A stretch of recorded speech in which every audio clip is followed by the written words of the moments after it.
Ce podcast vous est offert par Luminus, le partenaire énergie de votre entreprise.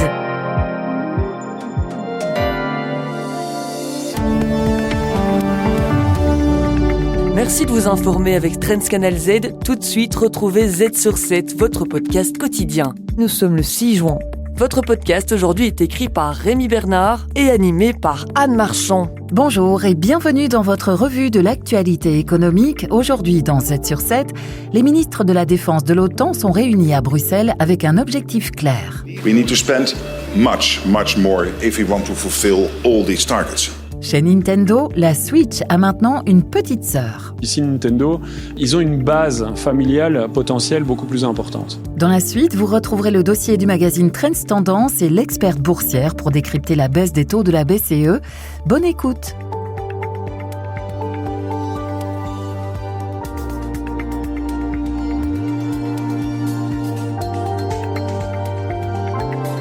Z sur 7 à la une. Défense aérienne, blindés, drones, effectifs, logistique, les pays de l'OTAN s'accordent sur leurs priorités militaires pour les années à venir. Réunis à Bruxelles, les ministres de la Défense ont validé le plus vaste programme de réarmement depuis la guerre froide. La question du financement, en revanche, est reportée au sommet de La Haye, prévu les 24 et 25 juin. Écoutez Mark Rutte, le secrétaire général de l'OTAN. Nous devons dépenser beaucoup plus si nous voulons atteindre tous ces objectifs. Ce faisant, nous égaliserons les dépenses entre le Canada, l'Europe et les États-Unis. Les États-Unis se sont engagés à fond dans l'OTAN, mais ils attendent aussi des alliés européens et canadiens qu'ils augmentent leurs dépenses. Je suis convaincu que nous y parviendrons lors du sommet. Le secrétaire général de l'OTAN propose de porter à 5% du PIB l'effort de défense de chaque pays membre, contre 2% actuellement. Dans le détail, 3,5% seraient consacrés aux objectifs militaires à proprement parler et 1,5% à l'industrie, aux infrastructures et à la mobilité. Des efforts considérables également exigés par le secrétaire d'État américain à la Défense. Je suis ici pour m'assurer que chaque pays de l'OTAN comprend que chaque épaule pousse la charrue, que chaque pays doit contribuer à hauteur de 5% en reconnaissance de la nature de la menace.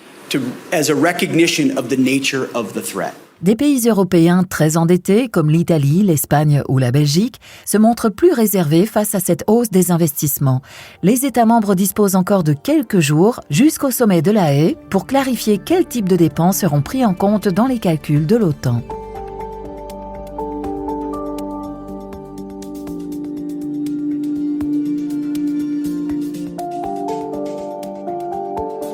Z sur 7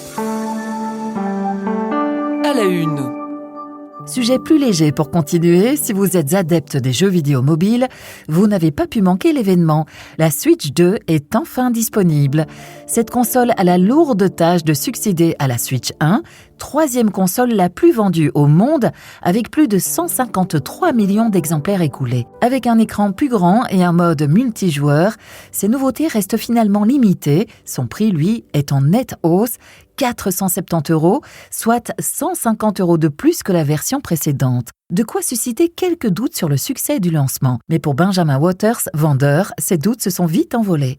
On a ouvert à 9h au lieu de 10h. Il y avait, je dirais, une bonne trentaine de personnes qui étaient déjà là pour cette ouverture anticipée. Ensuite, il y a eu un flux continu pendant une bonne grosse demi-heure avec 3 employés qui s'occupaient à plein temps uniquement pour la Switch en fait. Nintendo mise sur la vente de 15 millions d'unités d'ici mars 2026, soit presque autant que la Switch 1 lors de sa première année. Un objectif ambitieux, d'autant que l'effet de surprise d'une console à la fois portable et de salon n'est plus là. Mais le géant japonais mise sur le caractère familial de la Switch 2 et, surtout, la force de ses licences phares pour séduire le public. Thibaut Philippette, cofondateur du Louvain Game Lab. Comme toujours, ce qui va vraiment jouer chez eux, c'est l'arrivée du line-up un peu. On sait que Nintendo a tendance à prendre du temps, à contrôler ses licences, mais une fois que ça sort, c'est souvent bien léché. Ce sont des expériences qui sont plaisantes et qui ont tendance à toucher, on va dire, un public assez large, plus que certaines licences sur les autres consoles qui ont tendance à cibler des hardcore gamers ou des publics plus de niche. Ici, Nintendo, ils ont une base familiale potentielle beaucoup plus importante. Mais Nintendo devra redoubler d'efforts pour rester compétitif compétitif face à son principal rival, le smartphone, qui demeure en réalité la console portable la plus répandue au monde. Si les débuts de la Switch 2 s'annoncent prometteurs, c'est sur la durée que son succès réel se confirmera. Les 2-3 premiers mois, il faut s'attendre à avoir des gens qui sont déjà préalablement fort engagés, donc c'est pas représentatif. Les 3 mois suivants, là, c'est là où on va pouvoir évaluer vraiment pleinement le succès de cette console par rapport à sa prédécesseur. Pour espérer égaler les ventes de la Switch 1, Nintendo devra impérativement séduire les États-Unis, son deuxième plus grand marché après le Japon. Les consoles destinées au marché américain sont fabriquées au Vietnam, un pays concerné par une surtaxe de 46% imposée par l'administration Trump, actuellement suspendue jusqu'en juillet. Une incertitude qui pourrait accélérer les ventes à court terme avant une éventuelle hausse de prix. Z sur 7 à la une de Trends Tendance.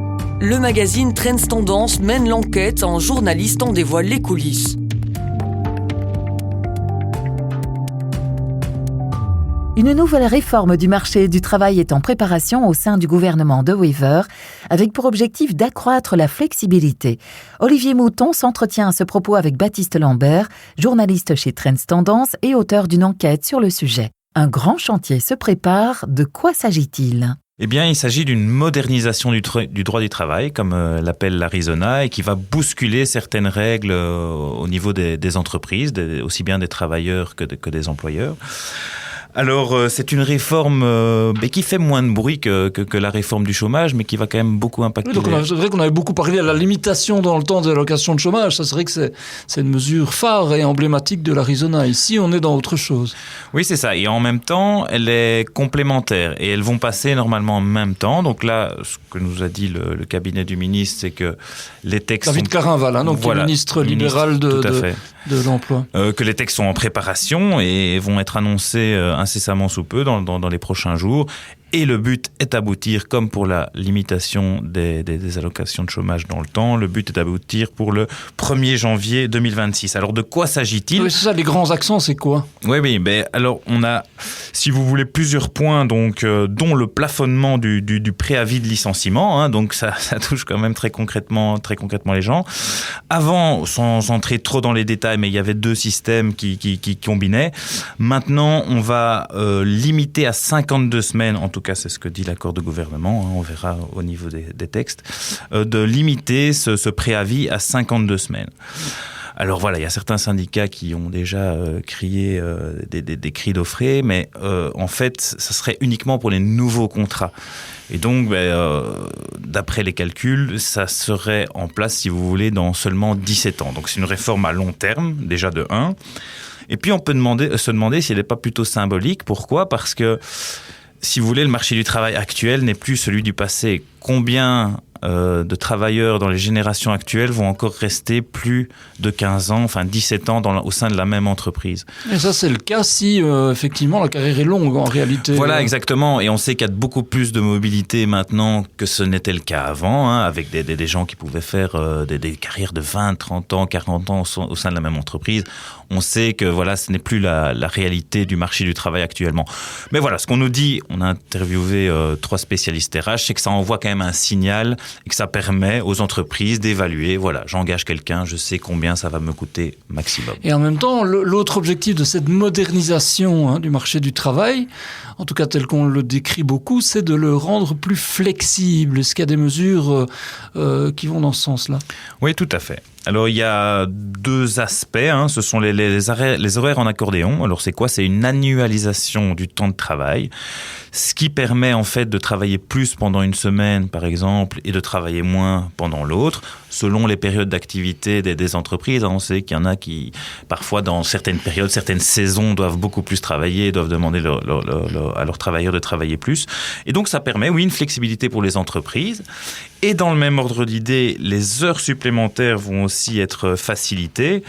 Et là aussi, bien sûr, ça peut profiter aux entreprises d'avoir une main-d'œuvre. Ce n'est pas que entreprise friendly. Enfin, je veux dire, j'imagine que ce n'est pas que à destination des entreprises. Voilà, exactement. Et c'est ce qui ressort des spécialistes RH.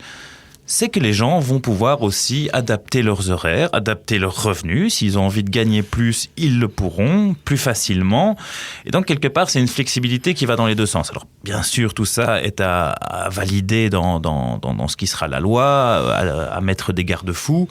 Mais voilà. Ça correspond à un besoin. J'ai interrogé il n'y a pas longtemps Pierre-Frédéric Nist, qui est le président de l'Union des classes moyennes, qui me disait en fait, on a une demande sur le terrain de la part des gens en fonction des gardes alternés, des situations familiales, etc., pour avoir éventuellement cette souplesse-là en réalité.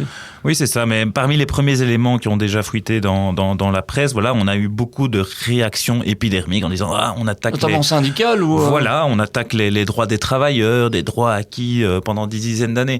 Mais le marché du travail, il change. Les gens ont aussi envie de s'adapter, de mêler vie privée, vie professionnelle, et donc de plus travailler pendant une certaine période, moins pendant l'autre. Donc voilà, c'est quelque chose d'évolutif. Bien sûr, il faudra mettre des garde-fous. C'est ce que nous disent nos 3 experts RH, c'est que pour l'instant, on ne sait que ce qu'il y a dans l'accord de gouvernement. Ça reste évidemment enfin voilà, ça doit aboutir dans cette loi et on y verra plus clair à ce moment-là. Mais voilà. Et précisément, est-ce que la chance de cette réforme d'aboutir est importante ? Je dis ça parce qu'on sait qu'il y a pour le moment un peu des discussions tendues, on va dire, au sein de la coalition sur la taxation des plus-values. Alors, c'est pas directement le même thème, sauf que les socialistes flamands ont décidé de lier un peu les dossiers. Donc, est-ce qu'à un moment, tout ça pourrait capoter ? Eh bien, ce qu'on nous dit, en tout cas, parce que j'ai clairement posé la question au cabinet et au ministre, c'est qu'il y a moins de discussions. Voilà, on sait bien que la taxe sur les plus-values est sensible. Oui, très sensible pour le moins. Ici, voilà, il semble avoir en tout cas un certain accord. On ne m'a pas dit, voilà, je vais remettre ça en plus sur la table qui n'était pas dans l'accord de gouvernement. On va s'en tenir à l'accord de gouvernement. L'accord de gouvernement a été validé par tout le monde. Donc, en l'espèce, normalement, ça devrait passer. C'est juste si on fait le lien entre les deux, qu'à un moment on dit... si vous, oui, bien sûr, il peut encore avoir des jeux politiques, mais en tout cas, l'essentiel est dans l'accord de gouvernement et est donc dans cet article du Trends Tendance. Le dossier complet est à retrouver dans le magazine Trends Tendance paru ce jeudi 5 juin. Les meilleurs experts boursiers vous proposent des analyses des marchés internationaux, des conseils avisés et les dernières tendances économiques.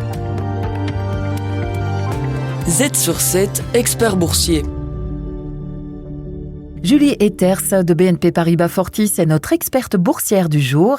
On débute avec la baisse des taux de la BCE, encouragée par le faible taux de l'inflation. Oui, alors la décision a été pratiquement unanime. Je dirais qu'il y a 2 messages à retenir par rapport à cette décision aujourd'hui. La première, c'est que la Banque centrale européenne a revu ses prévisions à la baisse de l'inflation pour 2026 à 1,6%. L'autre est que Christine Lagarde considère qu'elle a placé l'Europe dans une bonne position face aux incertitudes actuelles. Alors ça ouvre clairement la porte à une pause dans son cycle de baisse de taux, mais elle n'a pas annoncé non plus la fin de celui-ci. On part aux États-Unis à présent, avec la dette américaine affichant un déficit à 7%, une valeur qui devient inquiétante. Tout est lié finalement, donc faut pas oublier que les tarifs seront 7 à 8 fois plus importants que ce qu'on connaissait auparavant. Donc on devrait s'attendre à ce qu'ils génèrent de l'inflation aux États-Unis. Et même si cette inflation est temporaire, comme on a l'air de l'entendre, par la suite, ça peut amener la Banque centrale américaine à rester sur les taux actuels pendant une période plus longue qu'attendue. Et d'ailleurs, c'est ce qui est intégré dans le marché pour l'instant. On voit plutôt même moins que 2 baisses de taux de 25 points de base, alors qu'il y a à peine un mois, on voyait une baisse de 100 points de base. Donc c'est quand même une grosse différence. Et il ne faut pas oublier également le Big Beautiful Bill de Donald Trump, qui concerne la fiscalité et les dépenses publiques aux États-Unis. Donc ça a été approuvé, je suis certaine que vous en avez parlé, ça a été approuvé le 22 mai au niveau de la Chambre des représentants. Maintenant, c'est au niveau du Sénat. Mais sont sortis hier au niveau du bureau du budget du Congrès est sorti un chiffre de plus ou moins 2,4 trillions qui pourrait venir s'ajouter au déficit américain dans la décennie qui arrive. Donc c'est assez costaud. Outre-Atlantique toujours, la politique de tarifs douaniers pourrait avoir un impact sur les taux. On a pour l'instant un phénomène de bear steepening. Donc en fait, c'est une pontification de la courbe des taux avec les taux lots qui remontent. Et ça, c'est quelque chose qu'on constate aussi bien en Europe, aux États-Unis, mais également au Japon. Ici, on a le 30 ans japonais qui est passé au-dessus du 30 ans chinois, c'est historique. Là, on est plutôt dans une normalisation par rapport à la sortie de déflation du Japon. Au niveau de l'Europe, c'est plutôt des attentes meilleures par rapport à la croissance, par rapport à ce qu'on attendait avant les plans qui ont été mis en place. Sur les États-Unis, c'est une situation totalement différente.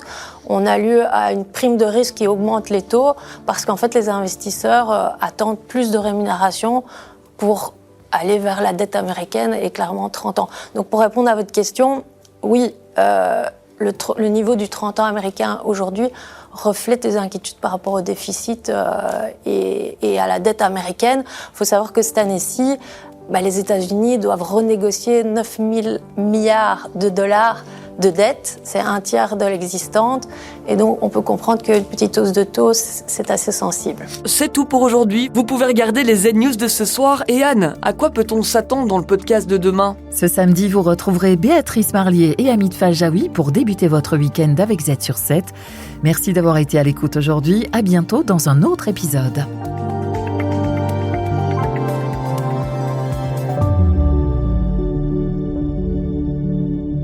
Mieux gérer l'énergie au sein de votre entreprise ? Ça commence par l'expertise de Luminus. Bonjour, je suis Quentin Janssen, directeur B2B chez Luminus. Avec mon équipe, nous aidons les entreprises belges dans l'électrification de leurs besoins.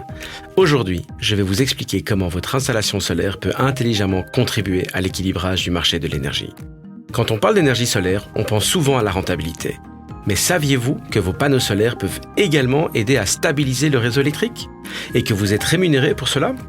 Cela se passe via le marché du déséquilibrage, un mécanisme qui garantit que la production et la consommation d'électricité restent toujours équilibrées. Ce qui devient de plus en plus complexe aujourd'hui avec la montée du solaire et de l'éolien. Les entreprises équipées de panneaux solaires peuvent jouer un rôle important. Grâce à un système intelligent, nous adaptons la production de vos panneaux de façon flexible, et ce, sans impacter votre propre consommation. Ainsi, vous contribuerez à l'équilibre du réseau et cela rapporte, car votre fournisseur pourra vendre cette flexibilité sur le marché du déséquilibrage. Vous êtes ainsi rémunéré pour injecter quand le réseau en a besoin et vous évitez la surproduction aux heures de pointe. C'est bon pour votre portefeuille et c'est bon pour le réseau. Vous souhaitez en savoir davantage ? Visitez notre site web luminus.be/smartkits. Luminus ? Ensemble, faisons la différence.